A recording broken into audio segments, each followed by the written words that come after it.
podcast Hack Your Soul.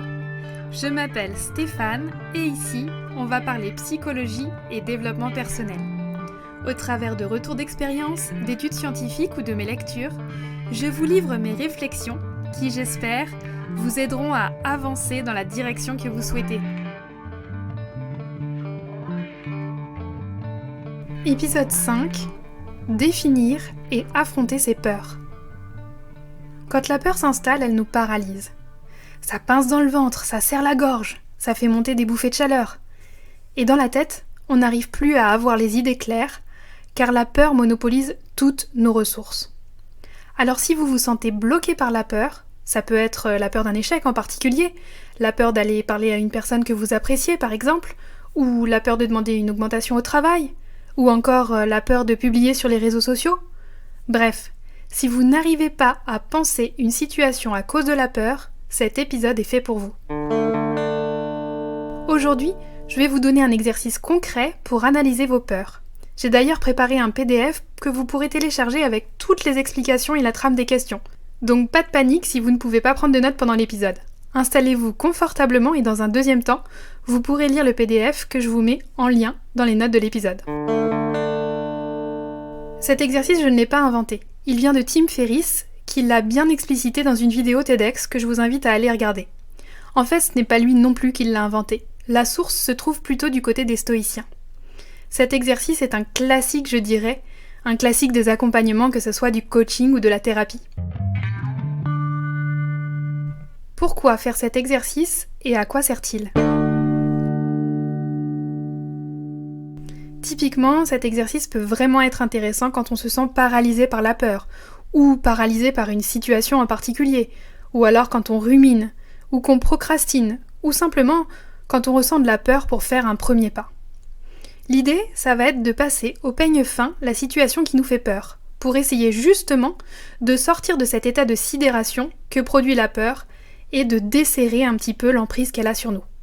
Parce que oui, quand on a peur, eh bien, vous avez peut-être remarqué à quel point il est difficile de réfléchir et de récupérer un peu de clarté et un peu d'objectivité. Avec cet exercice, vous allez pouvoir analyser tranquillement ce qui se passe et comme toujours, quand on prend le temps de se poser pour réfléchir tout en notant, en extériorisant, ça a forcément des effets. D'abord, on n'est plus sous le choc, on sort de la torpeur. L'effet de surprise se dissipe peu à peu. On peut donc de nouveau réfléchir, mûrir nos réflexions. Et ça, c'est essentiel quand il nous faut peser les conséquences de nos actes. On prend du recul et on refait partir notre pensée sur un sujet qui jusque-là était totalement bloqué. Par le même coup, une fois que notre cycle d'analyse sera finalisé, on aura l'impression d'avoir traité l'information de fond en comble. Donc, il y aura moins de prise pour les ruminations. Au fond, cet exercice permet de sous-peser le coût de notre action ou de notre inaction et de conscientiser le fait que de ne pas choisir, c'est un choix en soi qui aura bien sûr aussi des conséquences. On passe donc de « j'ai pas le choix et je subis » à de la procrastination entre guillemets choisie, c'est-à-dire je choisis de ne pas le faire, et le fait de remettre les responsabilités en place, en fait de se regarder en face en quelque sorte, eh bien c'est un sacré moteur. Parce que oui, comme à chaque fois, la question finale, c'est quel va être votre choix. Et ce choix, vous allez le mettre en œuvre par le biais d'actions, et pour les plus organisés d'entre vous, par le biais d'un plan d'action que vous pourrez dérouler en une somme de tâches. L'anticipation. La première question à vous poser, c'est où, actuellement dans votre vie, est-il plus important de vous intéresser à vos peurs qu'à vos objectifs ? Je parle souvent de l'importance de se fixer des objectifs, ou en tout cas d'avoir une vision de là où vous souhaitez aller.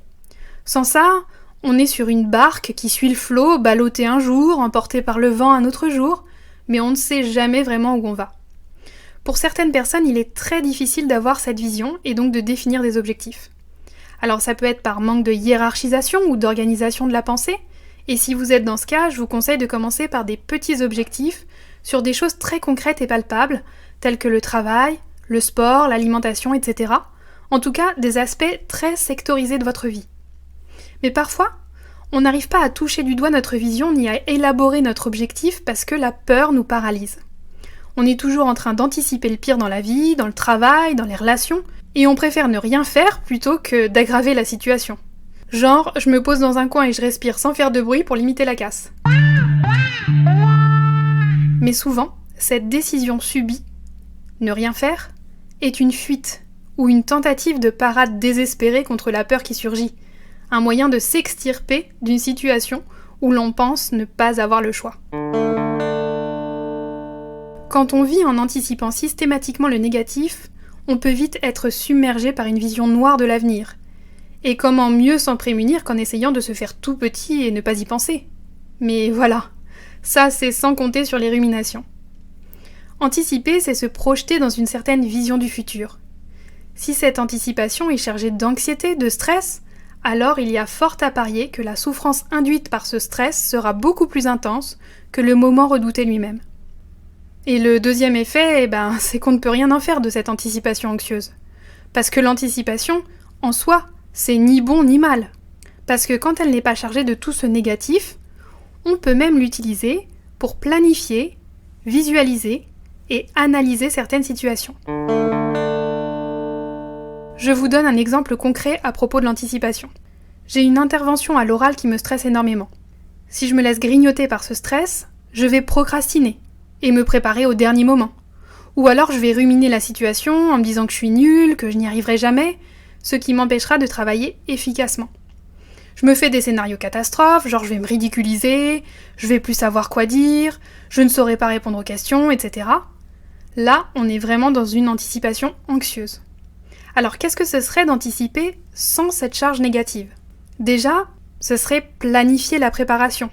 Je me pose, je prépare mon oral. Une fois que j'ai le contenu, je m'intéresse à tous les à côté. Je liste tout ce qui pourrait m'aider. Par exemple, avoir une bouteille d'eau à proximité pour éviter l'effet bouche pâteuse, avoir des notes au cas où, comme filet de sécurité en cas de trou de mémoire, mettre une personne de confiance au premier rang pour pouvoir m'appuyer sur son regard si je sens que ça ne va pas, etc., etc. On peut aussi visualiser ce que ça serait une intervention réussie. Non pas que cela soit magique, je veux dire par là, c'est pas parce que vous allez visualiser l'intervention réussie qu'elle va se réaliser comme vous l'avez imaginé.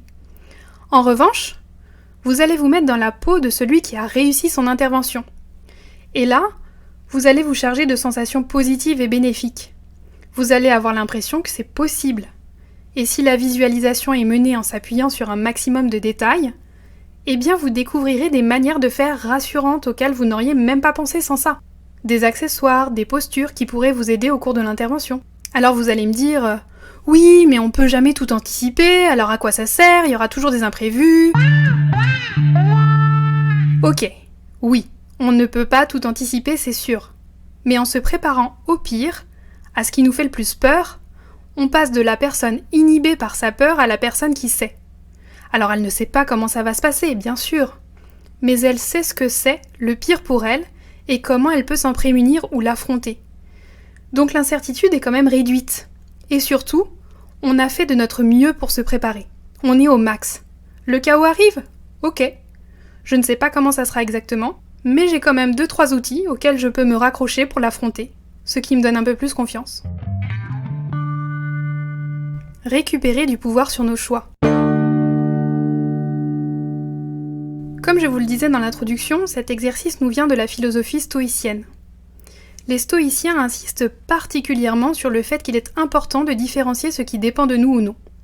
Ce qui est sous notre contrôle, en notre pouvoir ou non. Parce que jusqu'à preuve du contraire, vous n'êtes pas un super-héros avec des super-pouvoirs magiques. Donc il y a un certain nombre de choses que vous ne contrôlez pas. Et vous ne pouvez agir que sur ce qui dépend de vous. Prenons un exemple concret. La peur du regard des autres. J'ai peur du regard des autres. Alors je vais mettre les pieds dans le plat direct. Les autres, ils vous regardent. Ils vous regardent, vous, moi, tout le monde. Des jugements, il y en aura, c'est sûr. Vous ne pouvez ni contrôler le regard des autres, ni leurs pensées, ni leurs jugements. Par contre, vous pouvez agir sur ce que vous souhaitez transmettre de votre personne, vos valeurs, ce qui vous anime. Par votre attitude, votre regard, vos vêtements, votre posture, ce que vous dites, ce que vous agissez, etc. Mais bien sûr, vous ne pouvez pas contrôler comment ces informations que vous voulez envoyer aux autres seront reçues. Dans le cas où elle serait mal reçue, ou en tout cas pas comme vous l'aimeriez, c'est-à-dire concrètement si des personnes émettent des jugements négatifs sur vous, qu'est-ce qui est en votre pouvoir ? Eh bien seulement une chose. Vous, le regard que vous portez sur ces jugements. C'est la seule chose que vous pouvez changer. Alors je ne dis pas que c'est facile à faire. Et d'ailleurs, je crois que je répète assez souvent que les choses ne sont pas magiques et que nous sommes régulièrement soumis à la difficulté. Changer votre regard demande du travail et de la discipline. Et au niveau des émotions, bien sûr que ça fait mal. Quand quelqu'un nous lance une remarque dévalorisante, quand on se prend des retours négatifs, ça fait mal, c'est normal. Mais vous avez le choix de continuer à traiter cette information comme vous avez l'habitude de le faire, c'est-à-dire ça fait mal et j'en souffre, ou de travailler sur vous pour que ces remarques vous atteignent de moins en moins. Concernant cet exemple concret, le regard des autres, il n'y a pas d'égalité. Vous êtes peut-être très sensible à des remarques, alors que votre meilleur ami ou votre voisin arrive à n'en avoir rien à faire très facilement. Ça aussi c'est une réalité, nous sommes tous différents, d'où l'importance de bien vous connaître et de comprendre votre fonctionnement. Mais qu'est-ce que ça veut dire tout ça concrètement ? Eh bien ça veut dire sortir de sa zone de confort, tenter de nouvelles choses, donc aller vers l'inconnu, affronter et traverser la peur. La méthode. L'exercice se compose de 3 questions et nécessite, je dirais, 25 à 45 minutes. Cette analyse, on peut l'utiliser pour toutes les sphères de la vie, le professionnel, le personnel. On peut l'utiliser seul ou sous forme de questionnement si vous animez des groupes ou si vous accompagnez des personnes. Comme je vous l'ai dit, il nécessite du temps de réflexion. Donc ça nécessite de sanctuariser dans votre emploi du temps une durée définie pour tout simplement que votre psyché ait le temps de se désengluer de la peur pour faire repartir votre machine à penser. Tim Ferriss, dans la vidéo TEDx, dit qu'il le fait environ 1 fois par mois à 1 fois tous les trimestres, mais que cela peut être plus souvent. En fait, dès qu'il sent qu'une peur paralysante l'assaille, il fait l'exercice. Dans le premier temps, vous allez explorer la situation que vous craignez le plus en listant tous les scénarios catastrophes qui pourraient arriver. Mais prenez bien le temps de les visualiser, Comprenez à quoi ça ressemblerait vraiment en vrai. Ressentez-les à l'intérieur de vous. Pour illustrer, je vais prendre un exemple plutôt sur une situation professionnelle. Je suis entrepreneur, j'ai besoin de lancer mon entreprise sur un réseau social, mais j'ai peur de publier. Ça, c'est ma situation de départ. Mes scénarios catastrophes, ça peut être « je vais me ridiculiser »,« je vais avoir le syndrome de la page blanche »,« je n'ai rien d'intéressant à dire »,« je vais me faire harceler »,« je n'y arriverai jamais »,« je vais planter mon entreprise », etc., etc. Là, vous listez tous les scénarios catastrophes, entre 10 et 20 scénarios catastrophes, histoire de bien tout explorer. Une fois que c'est fait, pour chaque scénario catastrophe, on va trouver des moyens de prévenir leur arrivée. C'est-à-dire, qu'est-ce que je peux mettre en place pour que ce scénario catastrophe ne se réalise pas ou ne se réalise pas complètement. Si on reprend l'exemple de l'entrepreneur, pour « je vais me ridiculiser », on peut se dire « ok, je pense ça, car en fait je n'ai pas suffisamment de connaissances. Donc il faut que je me forme sur le réseau social lui-même, et peut-être au copywriting, etc. » Pour le syndrome de la page blanche, il s'agit de nourrir sa créativité. Pour ça, on peut lire des livres, regarder des documentaires, avoir un système de capture de ses idées. Pour le « je vais me faire harceler », on peut prendre un temps pour réfléchir aux règles que l'on met en place pour ne pas se faire envahir par les réseaux sociaux. Ça peut aussi être sélectionner drastiquement les abonnés, etc., etc. Et toujours par rapport à la peur du harcèlement, à côté de ça, on peut se préparer et travailler sur soi pour prendre de la distance par rapport à ce qui pourrait être dit en commentaire, par exemple.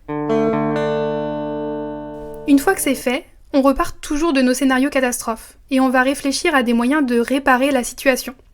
Là, vous êtes dans le cas du pire. Ça y est, c'est déjà réalisé. Alors, qu'est-ce qui se passe maintenant ? Qu'est-ce que vous pouvez faire ? Et ça, c'est drôlement intéressant. Car si on est paralysé par la peur, elle nous dit simplement « si tu fais ça, tu vas disparaître de la surface de la Terre, tu auras tellement honte que ta vie sera finie. » Par exemple. Donc quand on a peur, on n'a jamais vraiment le loisir de pousser la réflexion jusqu'à cette étape. Toujours pour reprendre mon exemple de l'entrepreneur, de la peur de publier sur les réseaux sociaux, eh bien ça y est, je me suis ridiculisée. Qu'est-ce que je vais faire pour remédier à cette situation ? Je peux par exemple effacer mon post, et aussi relativiser. Les gens ont quand même peu d'attention, donc dans 2 jours, ils ne s'en souviendront même plus. Si j'ai le syndrome de la page blanche, je suis bloquée, là, je n'arrive à rien écrire, je ne suis pas inspirée. Qu'est-ce qui se passe ? Eh bien, je peux aller m'inspirer de contenus déjà existants. Je peux m'aider de ChatGPT. Si je me suis fait harceler, eh bien, je bloque la personne. Je signale, je recherche du soutien dans ma communauté, auprès de mes amis, etc., etc. Ensuite, on arrive à la deuxième question de l'exercice. Vous allez prendre au moins 15 minutes, je dis bien 15 minutes, pour réfléchir sur les bénéfices d'une réussite, même partielle, ou juste un essai. Pour cette partie, laissez-vous aller à écrire des mots, faire des associations d'idées, dessiner. Pas besoin d'avoir une vision super claire et construite au départ. Prenez tout ce qui vient comme ça vient.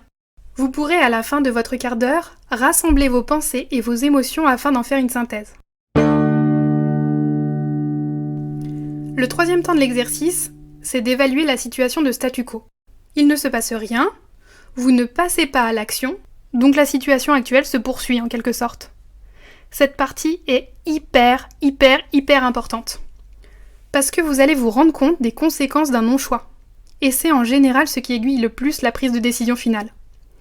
L'idée, c'est de visualiser, toujours avec le plus de détails possible, comment sera votre vie à quelques mois puis plusieurs années. Quand je dis visualiser avec le plus de détails possible, ça veut dire que je vois dans ma tête où je suis concrètement, les objets qui m'entourent, les sensations que je ressens, les bruits que j'entends, les odeurs, etc. Vous faites de la 4D, vous devez le sentir dans votre peau et le vivre. Un petit bonus, c'est la fiche ressources. Là, vous allez lister tout ce que vous avez en main pour affronter la situation. Je vous conseille de la commencer après la première question et de la garder en parallèle de tout l'exercice, car vous verrez que vous aurez peut-être des idées qui fuseront sur ce qui peut vous soutenir tout au long de l'exercice. Posez-vous cette question. Est-ce qu'il y a déjà des personnes qui ont traversé votre situation ? Cette situation qui vous fait peur. Alors comment ont-ils fait ? Et comment pouvez-vous vous inspirer de ce qu'ils ont fait ? Ça peut être par le biais de livres, de témoignages, des vidéos, des podcasts. Tout ça peut vous aider. Ce qui peut vous aider aussi, c'est des objets qui vous ancrent dans une compétence spécifique. Des amis qui peuvent vous motiver par une phrase. Souvent, on se sent plus démuni qu'on l'est vraiment. D'où l'importance de lister et d'être le plus exhaustif possible. Je vous conseille aussi de lister tous les doudous. Alors, ce que j'appelle les doudous, c'est ce qui vous fait du bien, ce qui vous apporte du confort et de la sécurité. En fait, c'est ce qui vous met dans les meilleures conditions pour réfléchir et pour trouver des solutions. Par exemple, ça peut être prendre un thé que vous appréciez, mettre tel ou tel pull dans lequel vous vous sentez tellement bien. Vous voyez l'idée ? Et puis j'ai rajouté ma petite touche personnelle. Alors vous imaginez bien que quand j'ai vu cet exercice, j'avais envie d'ajouter un petit quelque chose. Si vous faites bien l'exercice, quand vous allez visualiser les scénarios catastrophes, vous allez traverser pas mal d'émotions et de sentiments. Peut-être de la honte, de la culpabilité, du doute, de l'hésitation, de la tristesse, de l'effroi. C'est pour ça que les ressources type doudou sont un bon appui. Elles vous permettront de traverser tout cela en sécurité. Et d'ailleurs, si vous ne vous sentez pas à l'aise pour évoquer les scénarios du pire tout seul, entourez-vous de quelqu'un de bienveillant avec qui vous pourrez faire l'exercice. Il n'aura qu'à vous poser les questions déjà écrites sur la trame, les noter pour vous, et vous, ça vous permettra de laisser libre cours à toutes vos pensées. J'ai donc ajouté une dernière feuille de débriefing à faire 3 jours après l'exercice, histoire de laisser un peu décanter votre expérience. Elle est optionnelle bien sûr. Vous pouvez tout à fait vous contenter des 3 premières étapes et de la fiche ressources. Par contre, ne faites pas les exercices à moitié. Ils sont tous importants. Sinon, ça ne marchera pas. L'objectif là, c'est vraiment de vous aider à surmonter la peur et à retrouver de la clarté de pensée. Dans ce débrief, vous allez noter les émotions que vous avez traversées. Qu'est-ce qui s'est passé pour vous avant l'exercice, pendant et après ? Et question importante, c'est quand est-ce qu'il faudra refaire l'exercice ? Quand est-ce que vous en aurez besoin de nouveau ? Pourquoi il me semblait important d'ajouter ce petit débriefing ? Tout simplement pour vous faire réaliser le pouvoir que vous détenez. Le pouvoir sur vos choix, la capacité à traverser des sentiments même négatifs. Alors, les plus pragmatiques d'entre vous n'en auront pas besoin car ils constateront assez rapidement l'effet produit sur le quotidien après la décision prise. Un peu comme un ballon qui se dégonfle tout seul. Mais si vous vous sentez harcelé par vos émotions, ou en tout cas envahi par vos sentiments, si vous êtes du genre à ruminer, alors ce petit débriefing sera intéressant à faire. Je vous laisse donc télécharger le PDF, l'imprimer et faire l'exercice facilement avec toutes les questions à vous poser. N'oubliez pas de me dire si vous avez apprécié cet épisode en me laissant un commentaire ou une note étoilée sur vos applis préférées. Je vous dis à très bientôt, et d'ici là, je vous envoie du courage pour affronter vos peurs.